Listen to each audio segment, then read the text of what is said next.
नमस्कार दोस्तों, स्वागत है आपका। अ, अब हम पिछले वाले वीडियो से आगे चलेंगे, जो कि चौथा उसका पार्ट है। तो अब हम आज बात करते हैं आगे। तो इसका जो पहला पॉइंट है, a, all welding torch tips are made from copper. यानी कि जो भी हमारी वेल्डिंग टॉर्च होती हैं, यानी कि जो हमारी गैस वेल्डिंग की टॉर्च होती हैं, ठीक है, किससे बनी होती हैं? कॉपर। कॉपर धातु से बनी होती हैं, ठीक है। और दूसरी चीज़ जो है, जो हमारी वेल्डिंग टॉर्च होती है उसको समय समय पर साफ़ करना बहुत ज़रूरी होता है, क्लीनिंग, ठीक है। तो उसकी टिप जो है, कभी कभी पिघली हुई धातु के संपर्क में आ जाने से ख़राब हो जाती है या कुछ रूंध जाती है। तो उसके लिए हम एक टिप क्लीनर का यूज़ करते हैं। आप देख रहे हैं यहाँ पे, है ना। तो ये चित्र है वो टिप क्लीनर का, उसमें पूरा इंस्ट्रूमेंट दिखाया गया है।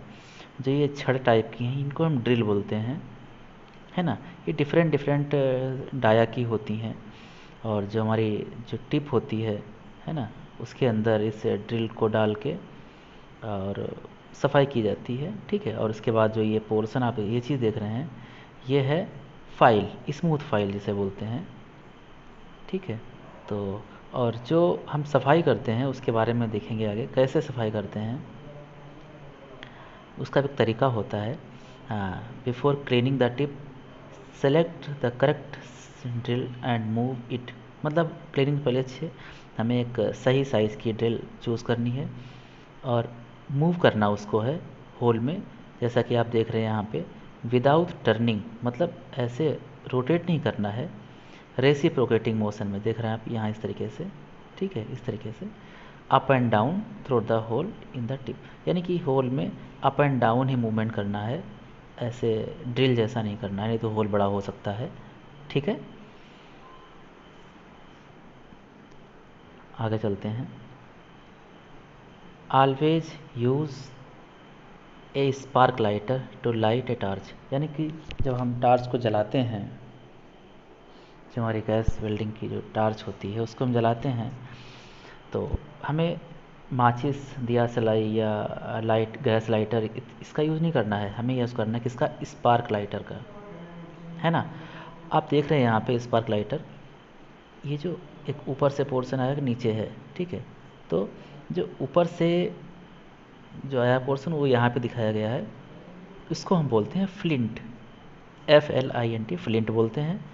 और जो नीचे का पोर्शन है स्ट्रिप टाइप की, है ना, ये हमारी फाइल होती है, हैचिंग टाइप की होती है। इसमें जब ये दोनों चीज़ें रगड़ती हैं आपस में तो चिंगारी उत्पन्न होती है, ठीक है। तो ये क्वेश्चन आ जाता है कि इस पोर्शन को क्या बोलते हैं, तो इसको हम फ्लिंट बोलते हैं, ठीक है। ये स्क्रू द्वारा इसमें टाइट होता है, थ्रेड बनी होती है, ठीक है। आगे बढ़ते हैं।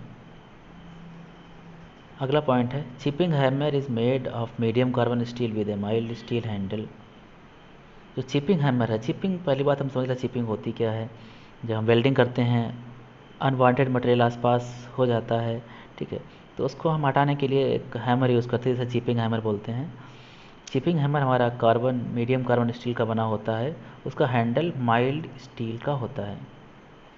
और क्या होता है, जो चीज़ल जो हमारा होता है उसके दो सिरे होते हैं, जैसे कि ये है इस तरीके से, ठीक है। जो एक सिरा होता है वो कैसा होता है,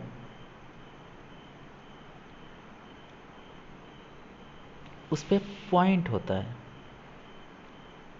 जो हमारा एक सिरा है वो हमारा होता है चीज़ल एज होता है, और दूसरा सिरा होता है वो पॉइंट के तरीके से होता है, ठीक है।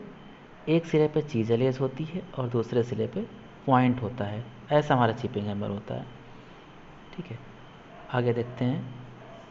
पांचवा पॉइंट है, जो चित्र में दिखाया गया है ये वेल्डिंग हैंड स्क्रीन है। यानी कि वेल्डिंग करते समय हमारे चेहरे को और आँखों की जो है ये रेडिएशन से सुरक्षा करती है, ठीक है। इसको हम हाथ से पकड़ते हैं, हैंडल लगा हुआ है इसमें, है ना। तो ये चित्र आप देख रहे हैं, कभी कभी इस चित्र से ही क्वेश्चन पूछ लेता है कि जो ये चित्र में दिखाई दे रहा है इसको हम क्या बोलते हैं? तो ये हमारी वेल्डिंग हैंड स्क्रीन है, जो हमारे फेस और आई को रेडिएशन, आर्क रेडिएशन से सुरक्षा प्रदान करती है ना। अगला हमारा जो है वेल्डिंग हेलमेट स्क्रीन है, इसको हम सिर में पहनते हैं और फेस पे हमारी सुरक्षा होती है, ठीक है। आगे जो हमारे हैं, ये हमारे हैं चिपिंग गॉगल्स। जब हम चिपिंग करते हैं तो हमारे आँखों में कुछ चिप्स ना चले जाएं, उसकी सुरक्षा को ध्यान में रखते हुए चिपिंग गॉगल्स हम यूज़ करते हैं, ठीक है। अगला पॉइंट हमारा जो है, electrode holder and earth clamp are made of copper and copper alloy, various size, that is 200, 300, 500 ampere. देखो क्या है, इलेक्ट्रोड होल्डर और अर्थ क्लैंप जो होती है आर्क वेल्डिंग में, वो किसके बने होते हैं? कॉपर और उसके मिश्र धातु के बने होते हैं, ठीक है। उनका साइज़ कैसे, हम यहाँ पे लिखा है कि 200, 300 और 500 एम्पियर। तो नॉर्मली अगर हम साइज़ की बात करते हैं तो हमारे दिमाग में ये क्वेश्चन आता है कि मिलीमीटर में होगा या फिर इस तरीके से होगा, तो ऐसा कुछ नहीं है। यहाँ पे साइज़ का मतलब है कि वो जो हमारा इलेक्ट्रोड होल्डर है या अर्थ क्लैंप है ना, वो कितनी धारा सहन कर सकता है ना, कितनी धारा। तो वो 200 एम्पियर धारा सहन कर सकता है, 300 और 500 एम्पियर, ठीक है। आगे अगला पॉइंट है, the same size welding cable must be use for the electrode and the job, यानी कि अर्थ। इसमें कह रहा है कि जब भी हम इलेक्ट्रिक वेल्डिंग करते हैं तो इलेक्ट्रोड और अर्थ यानी कि जॉब के लिए जो हम केबल यूज़ करते हैं तो किसका सेम साइज़ की होनी चाहिए। नहीं कि इलेक्ट्रोड के लिए हमने मोटी केबल यूज़ कर ली और अर्थिंग के लिए हमने पतली केबल, ऐसा नहीं होना चाहिए। दोनों के लिए समान साइज़ की केबल होनी चाहिए, है ना। और अगला 10वां पॉइंट जो है, इसको आप देख रहे हैं, ये है लग्स फॉर वेल्डिंग लीड। जब हम वेल्डिंग लीड को जोड़ते हैं, कनेक्ट करते हैं कनेक्टर के रूप में, तो वहाँ पर जो एक यूज़ किया जाता है उपकरण, तो उसको हम लग्स बोलते हैं, LUGS, ठीक है। ये क्या करते हैं, ये हमारी केबल है, केबल को कनेक्ट करने, कनेक्टर ऐसे कनेक्टर वर्क करते हैं, ठीक है। इसको कनेक्ट करने में काम आते हैं, ठीक है। तो चित्र देख लीजिए, इस चित्र को हम लग्स कहते हैं, ये वेल्डिंग में यूज़ होते हैं।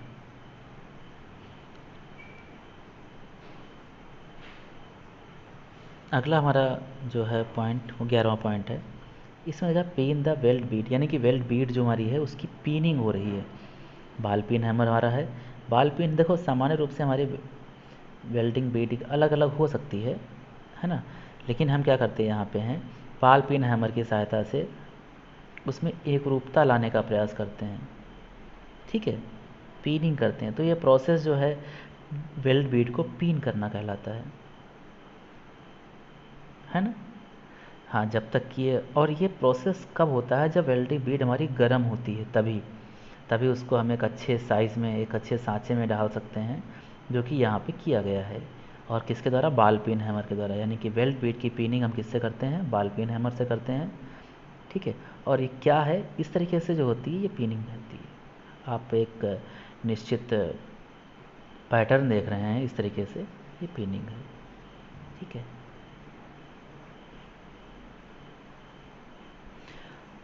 अगला जो 12वां पॉइंट है, जो वेल्डिंग प्रोसेस में सामान्य रूप से जो हैमर यूज़ करते हैं वेल्डर लोग, उनका वज़न होता है 1000 किलोग्राम, यानी कि 1000 ग्राम, यानी कि 1 किलोग्राम, ठीक है। सामान्य रूप से प्रयोग होने वाला हैमर का वज़न 1 किलोग्राम होता है। और मार्किंग पर्पज़ के लिए, वेल्डिंग की हम बात कर रहे हैं, वेल्डर जो है मार्किंग पर्पज़ के लिए आधा किलो का हैमर यूज़ करते हैं, यानी कि 500 ग्राम का। लेकिन सामान्यतः हम लोगों ने ही पढ़ा है कि मार्किंग पर्पज़ के लिए 250 ग्राम का हैमर यूज़ करते हैं। ये सामान्यता है, जनरल बात कर रहे हैं हम, ठीक है। लेकिन अगर आपसे कोई ये कहे कि वेल्डर कौन सा यूज़ करते हैं मार्किंग के लिए, तो वो 500 ग्राम का होता है, ठीक है। तो कंफ्यूज नहीं होना है, नॉर्मल मार्किंग सिर्फ पूछे तो 250 ग्राम, और वेल्डर के लिए पूछे तो 500 ग्राम, ठीक है। तो अब देखते हैं यहाँ पे कुछ वेल्डिंग प्रोसेस हैं, उनके कुछ कोड दे रखे हैं। कभी कभी फुल फॉर्म के बारे में पूछ लेता है, तो देखिए पढ़ो यहाँ पे AAW है acetylene air acetylene welding, ASW atomic hydrogen welding, BMAW bear metal arc welding, CAW carbon arc welding, EBW electron beam welding, ESW इलेक्ट्रोगैस हाँ इलेक्ट्रोगैस वेल्डिंग, ESW इलेक्ट्रोस्लैग वेल्डिंग। ठीक है, इस तरीके से ये वेल्डिंग की फुल फॉर्म है। तो इसमें हम महत्वपूर्ण देख लेते हैं। तो हमारा ये है GCAW gas carbon arc welding. ठीक है, अगला GMAW gas metal arc welding, GTAW gas tungsten arc welding. ठीक है, और उसके बाद भी यहाँ पे कुछ हैं हमारे फुल फॉर्म दे रखे हैं। उसमें से हमारा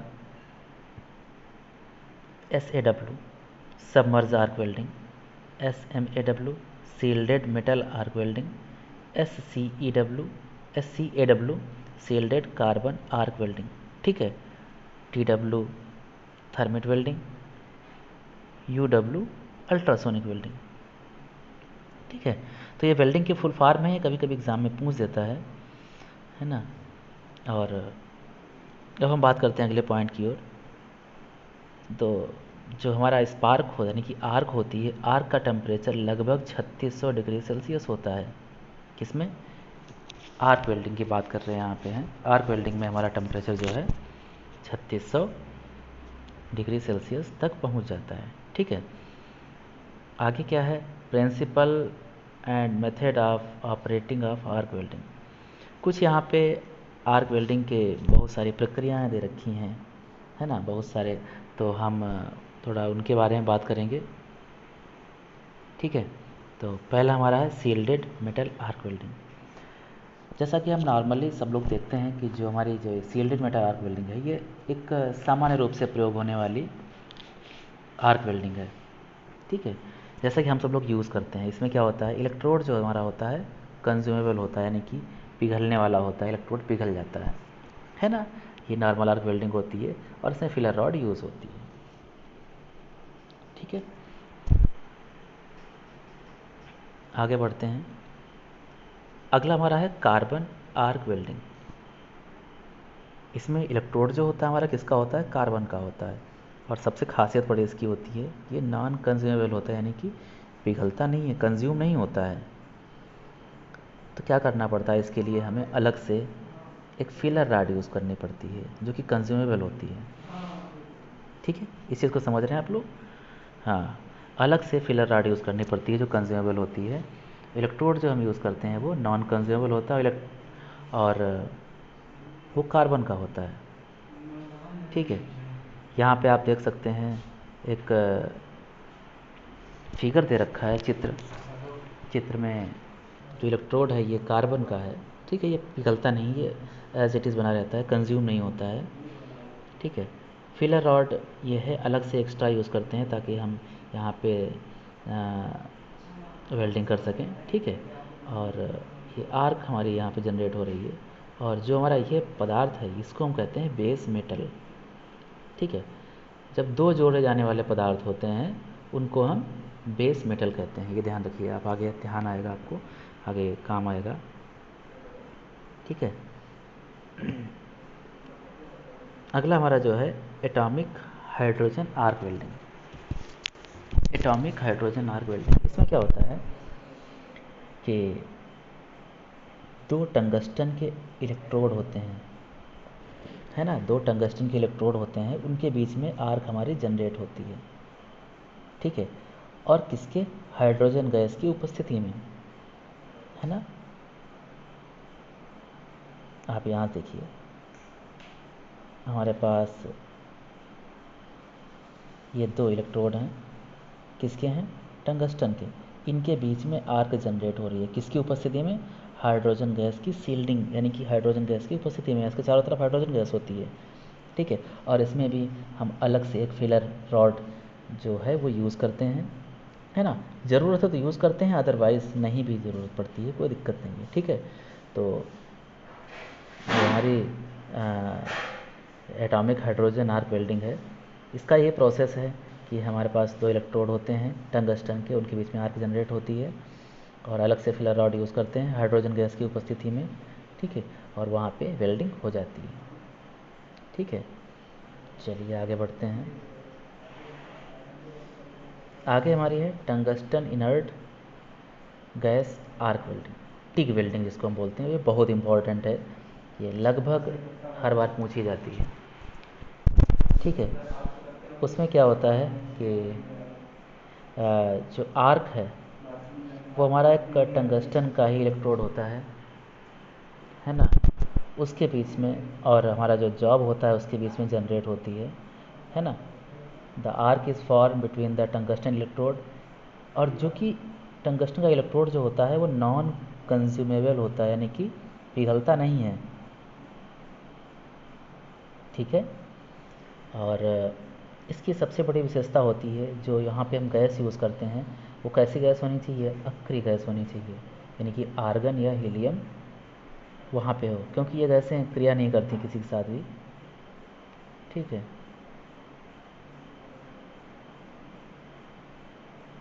एक मिनट।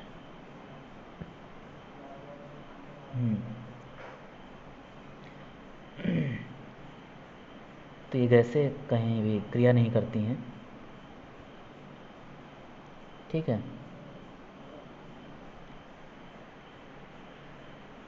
तो और हम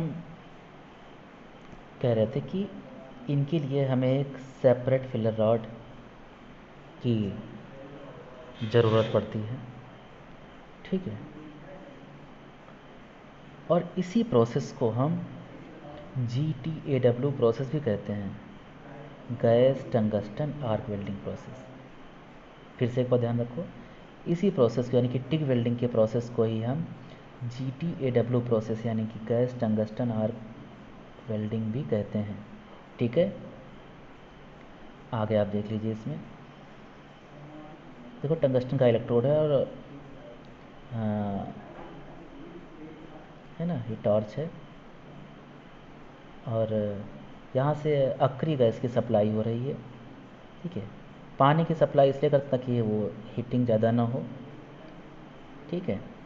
तो ये GTAW gas tungsten arc welding भी होती है, ठीक है, इसको ऐसे कहते हैं। अगला हमारा जो है gas metal arc welding, GMAW। इनके फुल फॉर्म भी कभी कभी पूछ ले जाते हैं, GMAW gas metal arc welding, ठीक है। या फिर इसको बोलते हैं metal inert gas arc welding, यानी कि मिग वेल्डिंग। देखो टिग और मिग ये दोनों बहुत इंपॉर्टेंट हैं, इसमें से कोई ना कोई एक ज़रूर आती है, ठीक है। इस प्रोसेस में क्या होता है, in this process the arc is form between a continuous automatically feed metallic consumable electrode and welding job in an atmosphere of inert gas.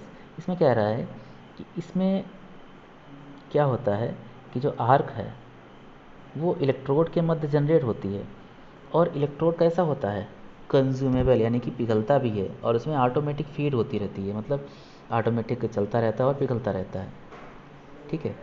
और इसमें क्या होता है, अक्रिय गैसों का जो एक वातावरण होता है उसके उसमें वो यूज़ होता है, ठीक है।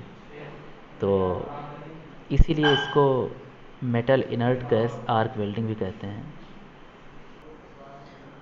और दूसरी चीज़ में क्या है, जब हमारी इनर्ट गैस की जगह पे कार्बन डाइऑक्साइड गैस यूज़ की जाती है, ठीक है, तो इसको कार्बन डाइऑक्साइड आर्क वेल्डिंग कहते हैं, या फिर metal active gas arc welding MEG arc welding कहते हैं, ठीक है ना।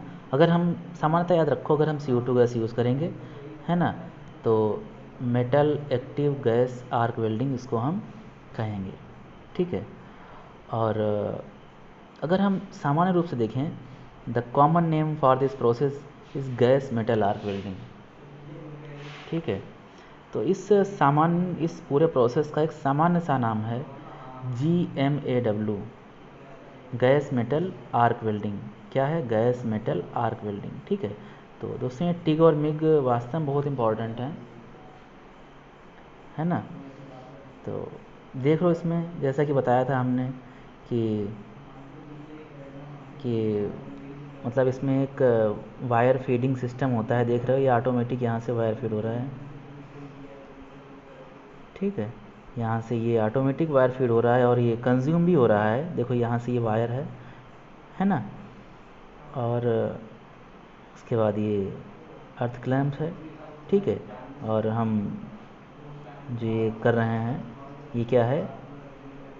वेल्डिंग है। ठीक है, यहाँ से ऑटोमेटिक वायर चलता रहता है और वो पिघलता रहता है। ठीक है, आगे बढ़ते हैं। अगला हमारा है सबमर्ज आर्क वेल्डिंग। ठीक, तो सबमर्ज आर्क वेल्डिंग में सामान्य रूप से अगर हम देखें तो ये देखें पाते हैं कि जो हमारा हमारी आर्क जो है, arc is totally submerge in the flux invisible, यानी कि जो आर्क हमारी है वो फ्लक्स में पूरी डूबी हुई होती है और हमें दिखाई नहीं पड़ती, यानी है ना, दिखाई नहीं पड़ती, इनविजिबल होती है। यहाँ पे आप देख सकते हैं। देखो वेल्डिंग प्रक्रियाएं सभी एक ही तरीके से होती हैं, सब में एक अर्थ होता है, एक इलेक्ट्रोड होता है। ठीक है, लेकिन उनको करने के तरीके, उनके मेथड है ना, उनको परफॉर्म करने के तरीके थोड़े अलग अलग होते हैं। इसमें देखो क्या होता है, ये फ्लक्स हॉपर है ना, इसमें हम फ्लक्स लगातार यहाँ पे डाल रहे हैं। ठीक है, और उसके बाद क्या है, ये वायर रील है, उसके द्वारा हम वायर फीड के माध्यम से लगातार यहाँ पे अंदर इसके कहीं आर्क बन रही होगी फ्लक्स के अंदर। ठीक है, डायरेक्शन ऑफ ट्रेवल जो है उसकी साइड में है ना। तो ये हमारा जो है सबमर्ज आर्क वेल्डिंग प्रोसेस दिखाया गया है इसमें, है ना।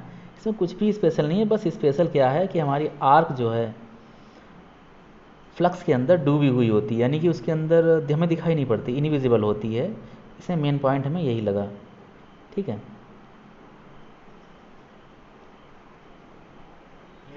आगे बढ़ते हैं। अगला है इलेक्ट्रो स्लैग वेल्डिंग। ठीक है, तो इसमें मेन पॉइंट क्या था कि मेटेलिक कंज्यूमेबल इलेक्ट्रोड होता है। इलेक्ट्रोड जो है वो धात्विक होता है और कंज्यूमेबल होता है, यानी कि पिघलता है। ठीक है, और इसकी सबसे बड़ी खासियत क्या है, this is used only in vertical position for the welding of heavy thick plate. ये क्या है कि ये सिर्फ और सिर्फ वर्टिकल पोजीशन में यूज होती है, और किसके लिए? हैवी थिक प्लेट, बहुत ही मोटी प्लेटों के लिए यूज़ करते हैं। समझ गए आप लोग? अब आप देखो इसमें चित्र में देखिए, ये देख रहे हो कितनी मोटाई इसकी प्लेट की है ना, और डायरेक्शन देख रहे हो इस तरफ हो रही है वर्टिकल पोजीशन में। ठीक है ना, हम वायर फीड इधर से हो रही है, वहाँ की पिघला हुआ इसमें स्लैग है, फ्लक्स है। ठीक है, वेल्ड मेटल है, और इस तरीके से ये वेल्डिंग की पोजीशन इस तरीके से, और कितनी मोटी प्लेट है आप देख रहे हैं। तो मोटी प्लेटों के लिए वेल्डिंग के लिए होती है और वर्टिकल पोजीशन के लिए होती है। ठीक है, क्या नाम इसका है? Electro slag welding. ठीक है, हाँ। अगला पॉइंट हमारा है प्लाज्मा आर्क वेल्डिंग। देखो प्लाज्मा आर्क वेल्डिंग जो होती है ये टिग वेल्डिंग जैसी ही होती है। ठीक है, और क्या होता है, ये नॉन फेरस मेटल और उनकी जो एलॉय हैं उनको अच्छे तरीके से और जल्दी काटने के लिए इसका यूज़ करते हैं, कटिंग के लिए यूज़ करते हैं मैक्सिमम। ठीक है, तो this is use to cut non ferrous metal and alloy successfully and quickly. ठीक है, तो ये प्लाज्मा आर्क वेल्डिंग जो है टिग वेल्डिंग जैसी ही होती है। कुछ हमें लगा कि ये बहुत महत्वपूर्ण है तो हमने वो नोट्स बनाए यहाँ पे। ए पॉइंट उसमें है phosphorus metal plate which are more than 3 millimetre thick the edge can be prepared by grinding. हम एज प्रिपरेशन की बात कर रहे हैं यहाँ पे। देखो जब भी हम कोई भी दो धातुओं को आपस में जोड़ते हैं तो ऐसे ही नहीं जोड़ देते हैं, उनकी सतह को कभी कभी यहाँ से घिसते हैं, यू बनाते हैं, कभी जे बनाते हैं, कभी एक ही साइड बनाते हैं, घिस देते हैं ताकि हमारा जो पिघला हुआ धातु है, पिघली हुई धातु अच्छे से जुड़ जाए आपस में। ठीक है, तो इसी जो ये प्रक्रिया यहाँ पे की जाती है उसको हम बोलते हैं एज प्रिपरेशन, यानी कि उसकी साइड जो है, एक किनारा उसको बनाने की विधि, उसको बोलते हैं एज प्रिपरेशन। ठीक है, तो एज प्रिपरेशन कैसे करते हैं? अगर फेरस मेटल यानी कि लौह धातु, फेरस आयरन की कोई धातु है, उसकी थिकनेस जो है 3 मिलीमीटर से ज़्यादा है, तो उसकी हम एज प्रिपेयर कैसे करते हैं? बाय ग्राइंडिंग प्रोसेस द्वारा। ठीक है, और बी इसमें अगला इसमें पॉइंट है वो अलग टाइप का है। Examples of non ferrous welding are silver, soldering, brazing, ETC। The joints made is temporary. देखो, अभी तक हम लोगों ने पढ़ रखा है सामान्य रूप से। सामान्य रूप से क्या मतलब होता है कि अगर कहीं पर आपको वेल्डिंग है ना लिखा हुआ है तो हम लोग आंख बंद करके करते हैं कि ये परमानेंट जॉइंट है। ये बात सच भी है, ठीक है। लेकिन वेल्डिंग हमारी दो टाइप की होती है, एक तो फ्यूज़न, एक नॉन फ्यूज़न वेल्डिंग। ठीक है, एक फ्यूज़न वेल्डिंग, दूसरी नॉन फ्यूज़न। तो फ्यूज़न वेल्डिंग में क्या होता है, जो हमारा बेस मेटल है उसके दोनों किनारे पिघल कर आपस में जुड़ जाते हैं, पिघलते हैं दोनों किनारे, ये भी पिघलते हैं, इसका भी इसका भी। ठीक है, लेकिन नॉन फ्यूज़न वेल्डिंग में क्या होता है, मेटल है ये दोनों पिघलते नहीं हैं, हमें अलग से कोई पिघली हुई धातु इसमें डालनी पड़ती है, तब जुड़ते हैं ये। और ऐसे जॉइंट जो होते हैं नॉन फ्यूज़न वेल्डिंग के कहलाते हैं, और ये टेम्परेरी जॉइंट होते हैं। और कौन कौन से? सोल्डरिंग और ब्रेजिंग।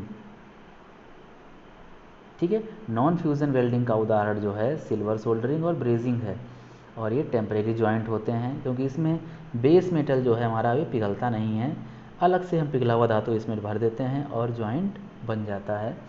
ज़रूरत पड़ती है तो हम इसी पिघले हुए धातु को हटा देते हैं यहाँ से, और हमारी जो है फिर से जोड़ खुल जाता है, तो इसीलिए इसको टेम्परेरी जॉइंट बोलते हैं। ठीक है, तो उम्मीद करता हूँ कि यहाँ तक आपको समझ में आया होगा। ठीक है, बाकी मिलते हैं अगले वीडियो में, तब तक के लिए धन्यवाद।